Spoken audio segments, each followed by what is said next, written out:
وعلیکم السلام ورحمۃ اللہ۔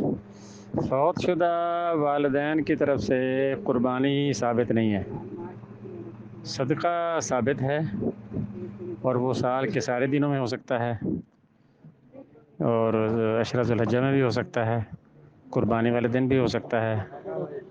تو وہ ایک عام صدقہ ہے جس میں سے وہ خود نہیں کھائے گا، پھر سارا مساکین میں تقسیم کرے گا۔ تو والدین کی طرف سے اولاد کر سکتی ہے، بس یہ ثابت ہے۔ باقی نبی کریم صلی اللہ علیہ وسلم کی طرف سے صدقہ کرنا یہ تو کہیں ثابت نہیں ہے، کسی صحابی نے نہیں کیا، اہل بیت میں سے کسی نے نہیں کیا، تو اس یہ تو نہیں کرنا چاہیے، لیکن نا جو چیز ثابت ہے وہ تو آ گئی ہے، جو ثابت نہیں ہے اس سے بچنا چاہیے۔ السلام علیکم۔ اس سلسلے میں ایک روایت پیش کرتے ہیں کہ حضرت علی رضی اللہ تعالیٰ عنہ ایک قربانی اپنی طرف سے کرتے تھے، ایک قربانی نبی کریم صلی اللہ علیہ وسلم کی طرف سے کیا کرتے تھے۔ یہ ایک روایت موجود ہے۔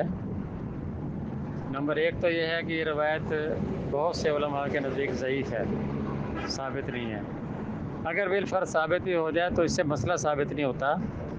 اور اس روایت کے اندر یہ بھی ہے کہ حضرت علی رضی اللہ تعالیٰ عنہ فرمایا کرتے تھے کہ میں اس لیے کرتا ہوں کہ نبی کریم صلی اللہ علیہ وسلم نے مجھے وصیت کی تھی کہ میں دنیا سے چلا جاؤں تو میری طرف سے قربانی تم کیا کرو، گویا کہ وہ وصیت پر ایک عمل تھا۔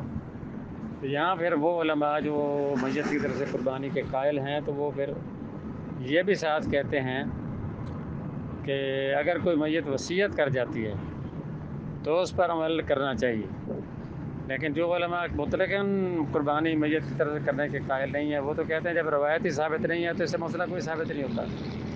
تو بہرحال ڈاؤٹ فل چیزوں سے بچنا چاہیے، احتیاط کا تقاضا یہی ہے۔ جو چیزیں ثابت ہیں، صاف صاف واضح ہیں اور سب علماء کا اتفاق بھی ہے، اس پر انسان کو رہنا چاہیے۔ اس پہ بھی بہت بڑی خیر موجود ہے، انسان وہ خیر پہنچائے، اپنی میت کو پہنچانا چاہتا ہے، اور اس میں بہت ساری آسانیاں بھی ہیں، کیونکہ جب قربانی والی بات کرے گا تو قربانی کی شرطیں بھی ساری آئیں گی، عام صدقے کی بات کرے گا تو قربانی والی شرطیں بھی ساتھ ختم ہو جائیں گی۔ تو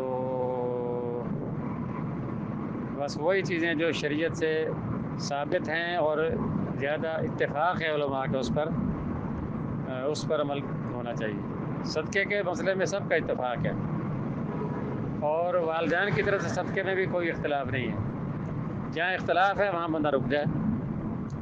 ٹھیک ہے جی، السلام علیکم۔